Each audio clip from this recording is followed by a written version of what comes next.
Well, good morning, everyone. How are ya? Once again, welcome to another live this morning, question and answer Friday. Always fun to have you on with us, and always fun when we do it live, and always fun when we can say hello to our friends, Brahim, number one, and Michael, Andrea, Niagara Falls. Get such a kick out of you guys. Thanks for coming on. We appreciate it. Kevin, right up at the top from Oshawa. Wendy with Sega Beach. Sue, good morning. And Lori, Alberta. Sandy, how are you? And Rosa, Modiat. And Marianne. And Donna from Park Hill, good morning. Fran from Orangeville. Mary from Norwich. And Sue, how are you, from Bolton? Yolande, bonjour. And Nellie, good morning. John, Sheridan, Wyoming. Wendy, London, good morning. Janice, Brampton. And Carol Ann from Newfoundland, sunny, raining here. Darlene. Vince, how are you? Deb, Timmons, Joyce, Kansas, Francis, good morning from Vaughan, Shelley, Baxter, Doc McEwen, how are you? And Helga, good morning. Jeanette, how are you? And Donna, another Donna. We love those Donnas. Juan and Jean, how are you? Melika. And Dave, and Nina from Chatham, Kent, Anna, Manitoba, and Frances Marie, Jeanette, bonjour, and Rose from Lighthouse Cove, Catherine from Parksville, British Columbia, Wendy from Markham, Wanda from Virginia, Bonnie, how are you? Little Britain. Kevin was right up to third today. Bonnie, two Bonnies. Karen, Coldwater. Joni, Alliston. Is it Joni or Johnny? Maureen, you tell me. Jenny, Tammy, North Bay. And Babita, how are you? And I couldn't see. Karen, Kincardine, and two more. Let's get going. Luella, West Tennessee, and Louise, good morning to you. Cheryl, West Virginia. Lorraine, British Columbia. John from Lefroy. Cecilia, good morning to you. Okay, guys, questions. Can Dr. Martin address the issue of parasites? Well, I sure can. And the use of Levitox. Look, I'm not familiar really so much with Levitox. All I know is that it's out of China. I'd be a little leery of that, and it's not approved. You could bring it in personally, but it's not approved by Health Canada. That I know. What I can tell you, what I recommend for parasites, while our parasite cleanser, anyway, in the meantime, here's what I like and what is very effective. Two things: broad spectrum probiotics. Parasites, by the way, are very similar to yeast, fungus. They feed on junk, okay? Parasites feed on junk. Now they're parasites, so they love garbage. That's why they can set up shop in your bowel. They can get in your tissue. They can travel in the blood too. Never any fun. But when you take two things, broad spectrum probiotics, very effective. Okay? Broad spectrum. Parasites hate the presence of L. reuteri, L-rhamnosus, and parasites hate oil of oregano. There I go again, right, with oil of oregano. Whenever you ask me about something, antifungal, antibiotic, antiparasitic, I always compare it to oil of oregano because I've been using that for a long, long time. And I see its effectiveness. One of the things that we like is, and somebody's asking a question about digestive enzymes.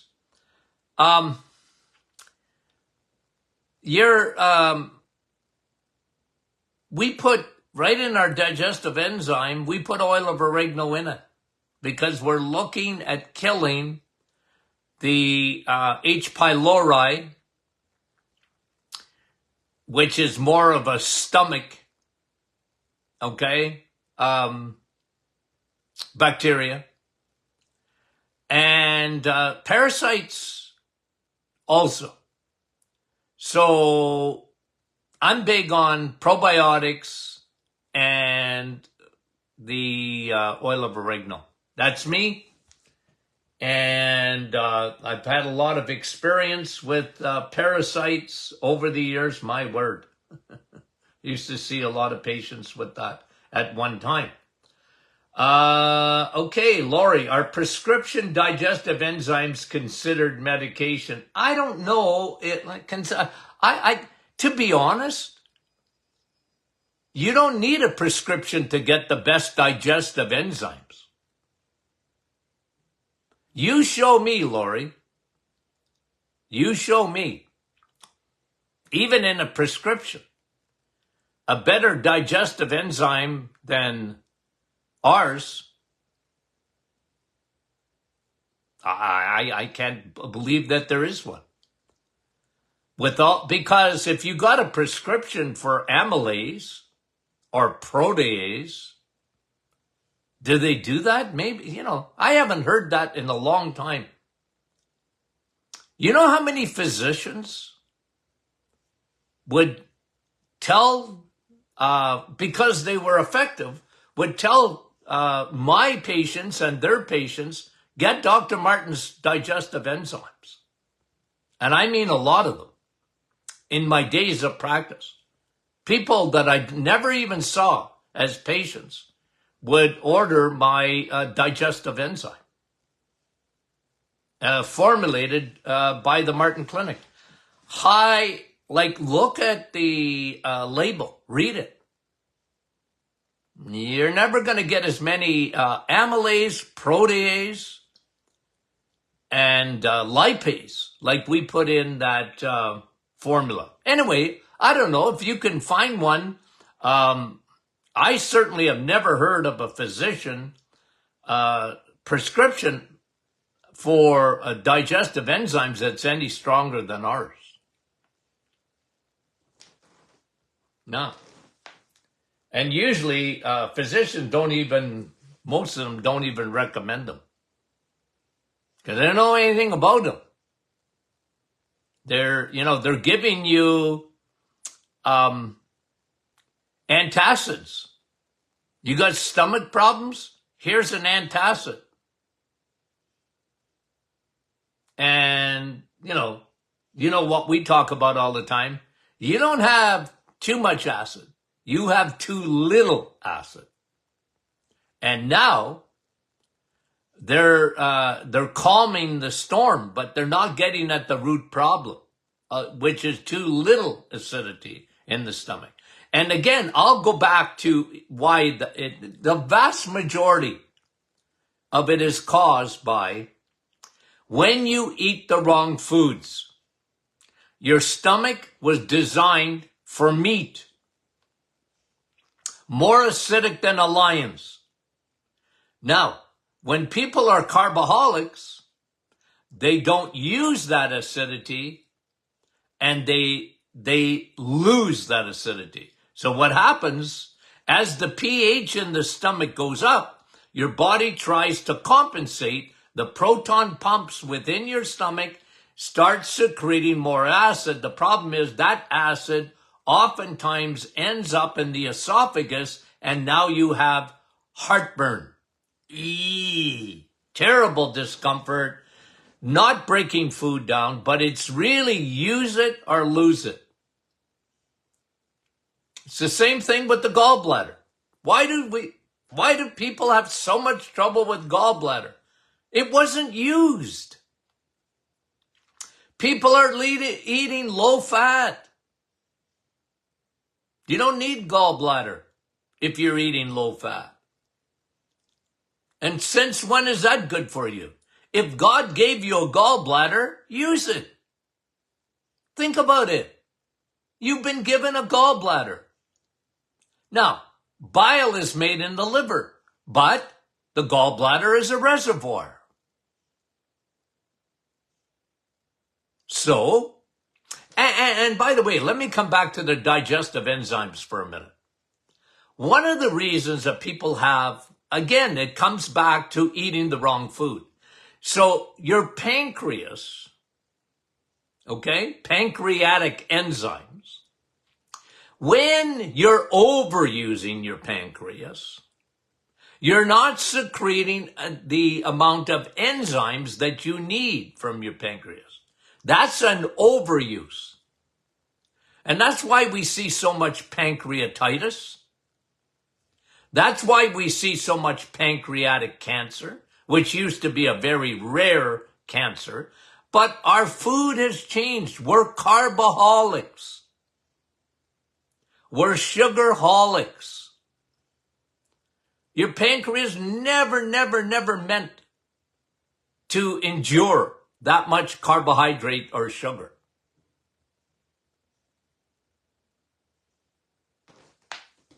I know I get excited, but thanks, Lori, for the question. Bill for the question. Patricia, I had West Nile since 2013. Could this cause high blood pressure? No. Well, look, maybe initially, Patricia, you get a virus, you're unwell, your blood pressure could go up during that time. Oftentimes it goes down. I can't see it. It would be coincidental, in my opinion, that you would have a 100% constant high blood pressure from the West Nile virus. I mean, look, I guess it's possible, but I usually look, Patricia, at underlying metabolic problems. And I don't know your diet, but if you're eating any sugar, you're really asking for trouble. Not salt, sugar, because of the effect on the kidneys. And again, I like that line between a virus and high blood pressure. And for since 2013, I don't think so. But give me more detail. I'll give you maybe a better answer than that. If you got high blood pressure, Patricia, I doubt that it's due to a virus. Okay? Now, Joyce, what is my opinion of Carbon 60, which is a supplement? Nah, not much. Look, guys, I'm not saying it's no good, okay?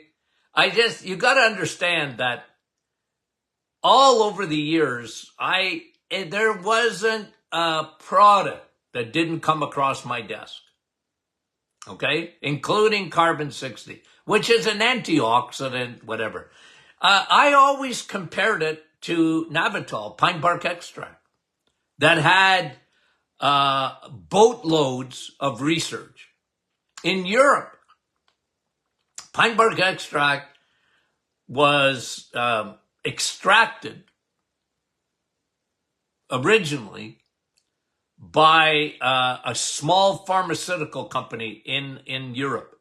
And they put a lot of money, even though it was a natural product, they patent the process of it, and they did a lot of research. Well, I like that research. I did some clinical, not research per se, but a clinical studies with my patients. And I wrote books about it. The bark with the bite. Okay? and for chronic fatigue and whatever. So the problem I have is I compare any other antioxidant like grapeseed and, you see it today with beets and, it's advertised and do I like that? Yeah, I think it's good. Elevates your nitric oxide and anything that elevates your nitric oxide, including vitamin D, I like, but some things I like better. That's all. Good, better, best. The best is pine bark. You bring me any antioxidant, and the best is pine bark. Coffee is close. I think we have a question on coffee this morning. William, enlarged prostate. What's your thoughts on the RESM? Well, look, I don't know too much about the RESM procedure. It's more of a new thing. It's not as invasive.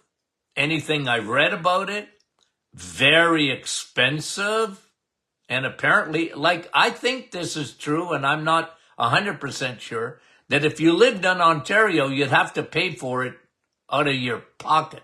Or maybe insurance companies, some of them pay for it.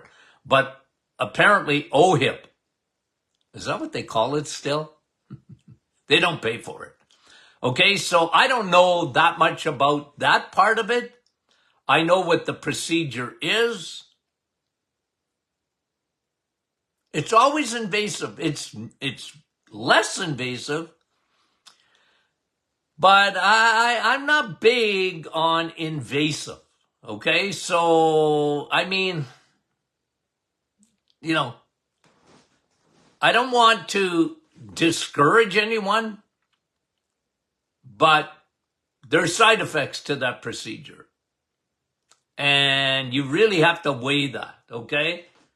Thank you for the questions. It's an alternative approach to treating the condition. William, yep, you're right. Sjogren's. Okay, well, Sjogren's is autoimmune. Autoimmune, okay, and this is coming from Linda. Linda, first time I ever heard that name, Linda. Linda. Sjogren's, autoimmune. Where do we start with autoimmune? Where should you start with autoimmune? Leaky gut. And Sjogren's is characterized usually by certainly fatigue, but dry everything. Dry mouth, dry eyes, dry private parts, dry, you name it. Okay, that just the body dries out. It's autoimmune, often associated with I'm not saying it's rarely alone, but oftentimes people with rheumatoid arthritis or whatever, another autoimmune condition, get Sjogren's with it. I used to see it a fair amount. I treated it with, I'm big on fixing leaky gut. So I'd start with the gut and don't feed the bears. I can't think that I ever saw a condition of Sjogren's that I didn't see a massive fungus infection, leaky gut, and the Trojan horse of fungus, yeast, candida albicans got into the bloodstream. And that's part of that immune condition. So I treated that. One with food. The reset is very good for autoimmune. Very good. And eggs, meat, and cheese. And very little sugar or no sugar at all. Because you're feeding yeast. Okay? Get rid of that. Probiotics. Vitamin D. What else did you mention? I'd have them often on digestive enzymes because with leaky gut, I go to the gut and to the top, which is the start of the digestive tract and the stomach.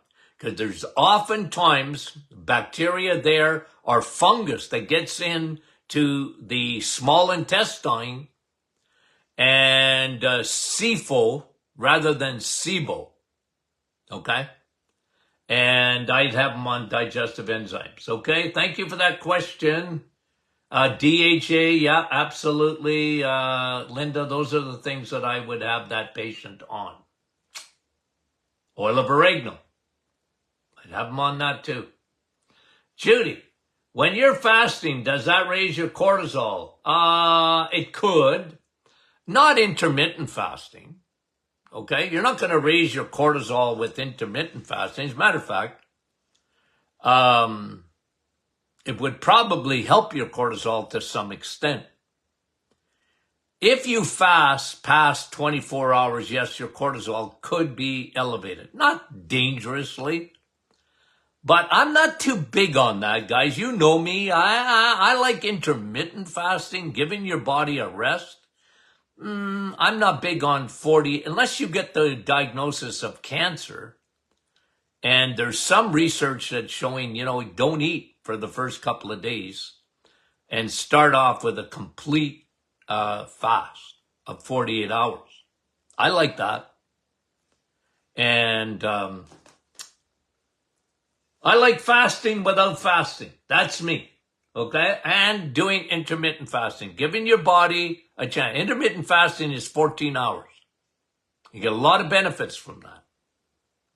Okay? So, and a lot of people just eat in windows between noon and 6 p.m. or whatever. That's when they eat, then they stop eating, and they go right till noon the next day. I like that. I like intermittent fasting. Okay? I'm not big on prolonged fasting. Okay? Okay. Lauren, what does Dr. Martin think is the best commercial electrolyte available in Canada for athletes? Well, there's a couple that I like. I like, what's it called now? It's made by Redmond. You know, the people that make the salt. They make a real good electrolyte. I think it's called Relite. Relite electrolytes. LMN. I can't remember. They make a good electrolyte. Look for an electrolyte, okay, with a fair amount of salt in it. I'm going to bring you, because somebody was asking me the other day, because Dr. Martin doesn't talk about potassium that much. He always talks magnesium. And you know what? You're right. I got to talk about potassium. I like potassium. Okay? And you need potassium. And we don't talk about it enough. You're right. Let's do a show on electrolytes, and we'll put some emphasis on potassium. Okay? I like potassium. Okay. Melanie. My husband's doctor talked about BPH, okay, and which is benign hyperplasia. I hate big names for nothing. It's a swelling of the prostate. And he's recommending Cialis for it. What do I think? Not too much of that. Look, guys, you're going to increase blood supply, but with side effects. Like Cialis, and Viagra, and ED medications. If only I had a crystal ball and would have invested in those pharmaceutical companies that brought those out. But guys, why does your prostate swell? Okay? And, one of the reasons prostates swell, it's not just circulation, okay? A lot of it is men with estrogen, more estrogen than their wives. Very common. And men need to work out. And I'm big on vitamin E, exercise. Get strong. It'll elevate your testosterone and counteract the effects of estrogen, because that's what makes the prostate grow. And dim it out. I prefer the natural dim to lower the the size of the prostate. Okay? Now, again, you want to use Cialis? I don't like it. I don't like the side effects of it. Okay? You want to elevate nitric oxide? Use pine bark extract too. Okay, thanks, Melanie. We appreciate that for the question for sure. Kevin and parathyroid. Well, look, the parathyroid you got two parathyroid glands. Parathyroid on each side of the thyroid gland. Parathyroid. What does the parathyroid? They're the size of a grain of rice. You got two of them. That's how small they are. Small don't mean not powerful, though. They're very powerful. And what they do, okay, what is the parathyroid's job in the body? Okay? It's to control calcium in your bloodstream. Okay? And that's very, very tightly regulated. Calcium in the blood. Okay? Now, you're going to have some calcium in your blood. That's why I love vitamin K2. Vitamin K2 takes calcium out of your blood. And your parathyroid will make sure, unless it's not working properly, that you have enough of it, but not too much of it.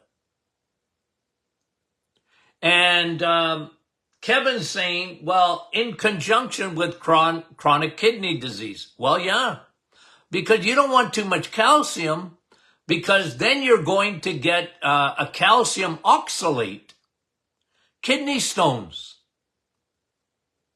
big time.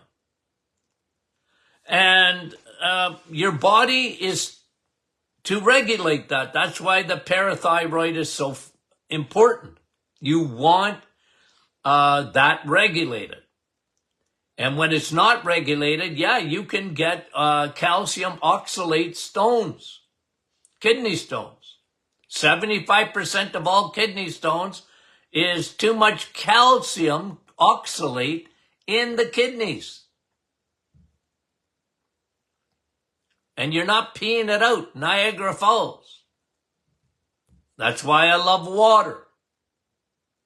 And vitamin K2 takes calcium out of there. Why do you think I want you to eat cheese and butter? K2 is only found in the animal kingdom. And that's why we put vitamin K2 in our vitamin D. Okay? So, yeah, parathyroid. Thanks for the question, Kevin. Very, very good question. Okay, Tina. Can you explain how cholesterol...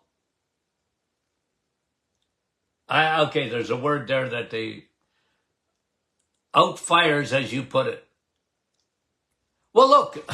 Okay, I think I know what you're getting at. Tina says, I gotta want to explain to my friends why you need high cholesterol. Okay, good question. Okay, and I'll talk about the fire. Don't blame cholesterol for heart disease, because it's like blaming the firemen because they're at the fire. They're only there to help. Cholesterol, okay, first of all, whether you eat it or not, your body makes it. Okay? Your body makes cholesterol.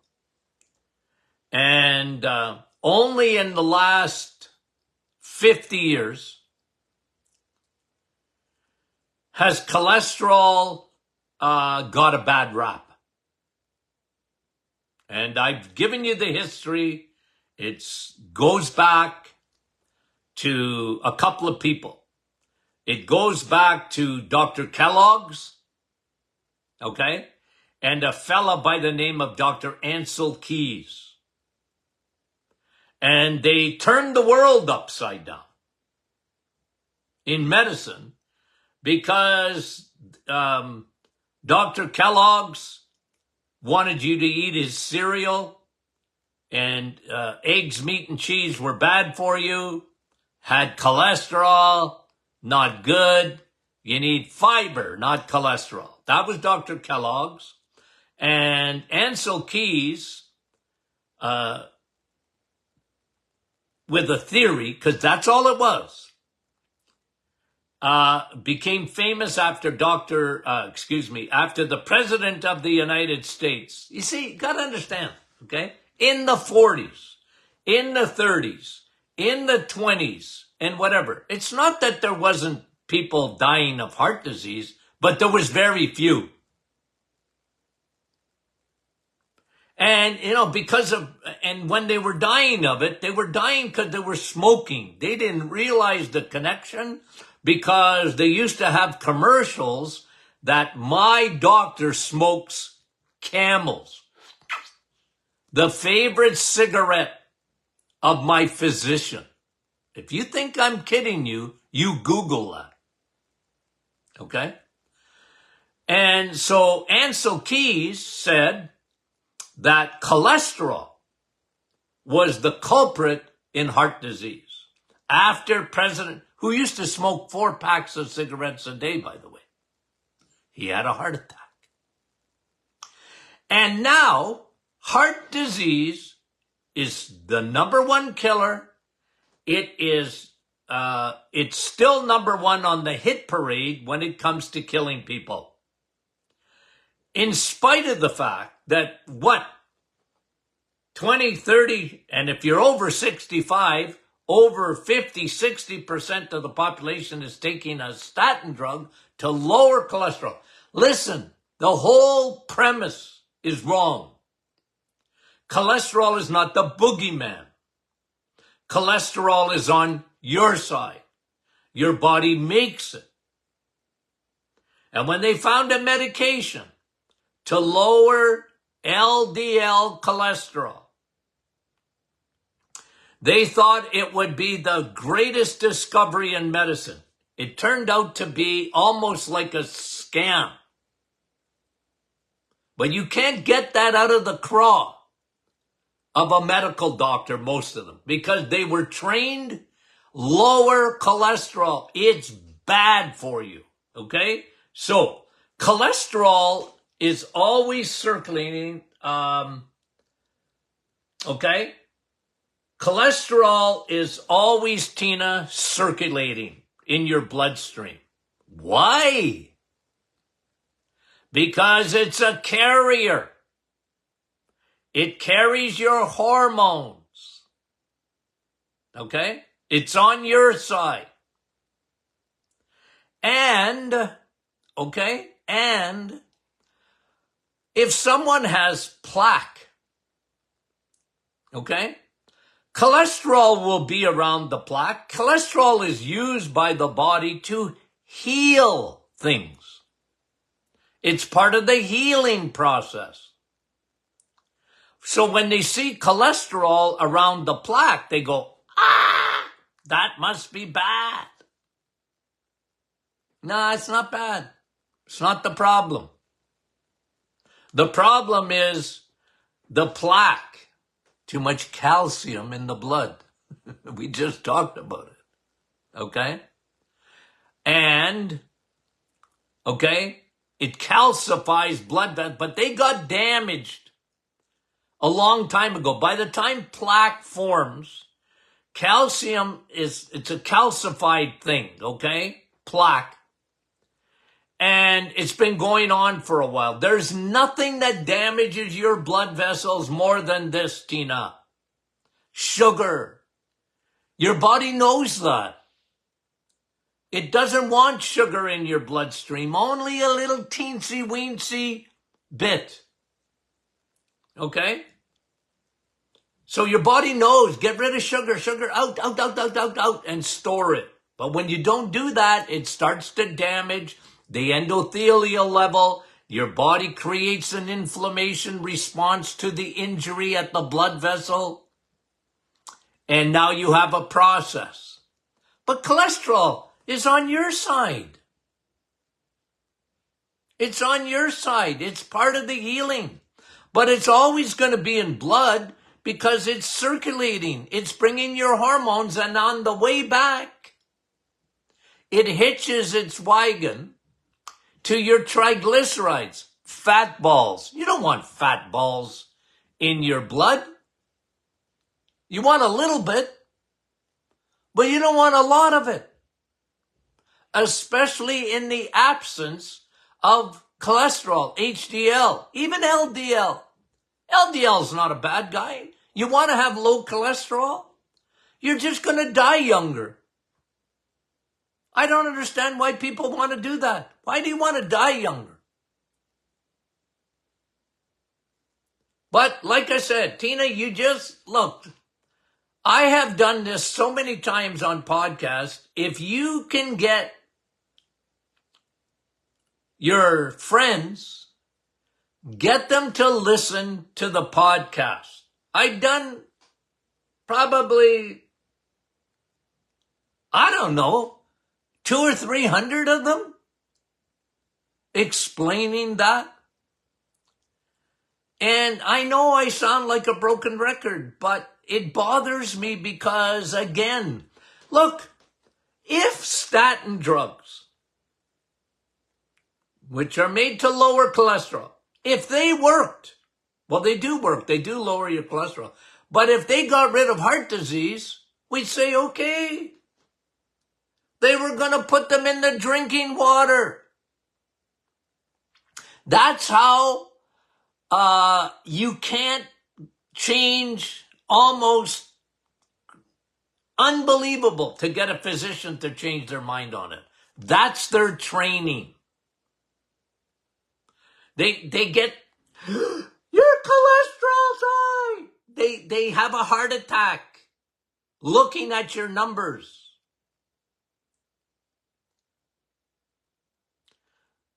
Listen, I didn't write the book on it, but some have wrote the book, The Cholesterol Hoax. It's actually a book. You can order it.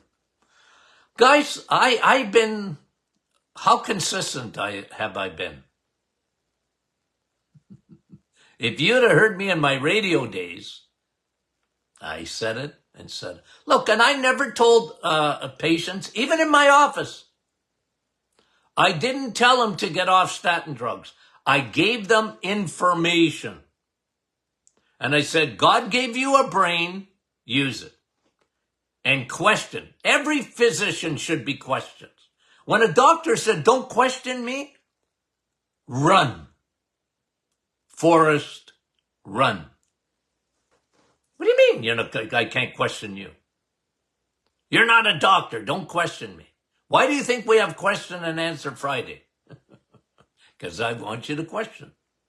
But guys, cholesterol your body needs. Your brain, it makes its own cholesterol. How do you like that? Because you need fat in your brain. Anyway, thanks for the question. And I got excited, and I guess what?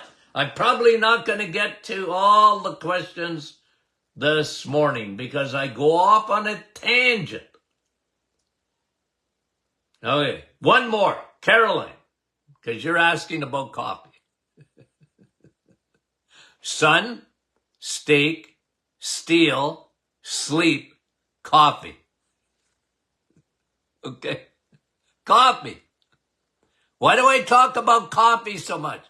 As the real vitamin C. Okay, now listen. Caroline, you said this. Okay, here's a question, and I like it, by the way. Could Dr. Martin explain how coffee is rich in vitamin C? I didn't say that. Okay? But I call coffee the real vitamin C. Because if you take vitamin C, ascorbic acid, okay, then you put coffee beside it. Coffee is so much more powerful than vitamin C, even though it does have a little bit of vitamin C in it. But it's got 1,000 other phytonutrients, Caroline. That's why I call it the real vitamin C. See, coffee starts with a C. That's why I call it the real vitamin C. Not because it's got vitamin C in it, but it's more powerful. Look, do you think I don't know about ascorbic acid? Of course I do. Why don't I talk about it very much? Okay? It's in fruits and vegetables and that. There's some vitamin C in meat too. But listen, it's because I'm not big on it, because the best way to get vitamin C, ascorbic acid, is when you take it in a coffee. When you can drink coffee. Look, I like vitamin C as therapy for cancer, like ascorbic acid, but you need that in an IV.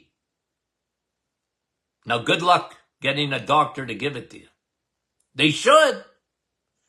Because the only time, in my opinion, that vitamin C is effective, because people say, well, vitamin C, like I told you about the history of Linus Pauling, and he won a Nobel Prize in medicine. Was he stupid? No, he was a genius. But I said it even when he came out. I said he missed by one letter in the alphabet, because I was talking about vitamin D being more effective than vitamin C. And guess what? I was right. Because Linus Pauling looked at vitamin C in cancer. Good for him. But you know what's better? Vitamin D in cancer. And even coffee in cancer. Okay? I'm telling you. The studies are incredible. But that's what I meant, Caroline. You just haven't followed me long enough. It's a good question. Why does Dr. Martin say vitamin C, the real vitamin C is coffee, when it doesn't have that much vitamin C in it? Because vitamin C, I like it, but it's overrated. The ascorbic acid. Okay? I'm not saying it's not good. I'm just saying it's overrated. Okay? Taking a supplement of vitamin C, I put it in with my pine bark, because then pine bark, they've proven, helps you to absorb even more vitamin C when you drink coffee.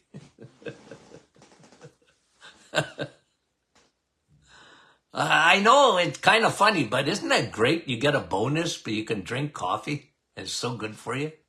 Isn't that wonderful? Okay. Okay, I got to finish the rest, because but I ain't going to do it today, because I'm always I'm pontificating on Fridays.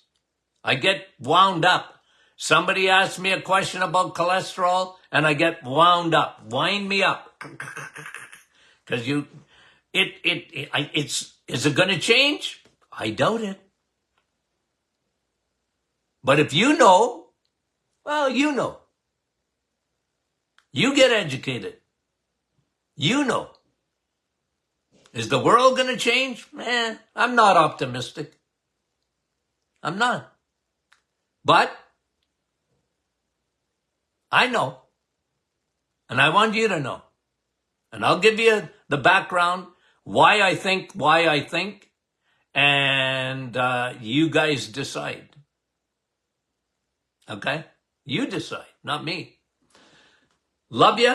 Talk to you soon.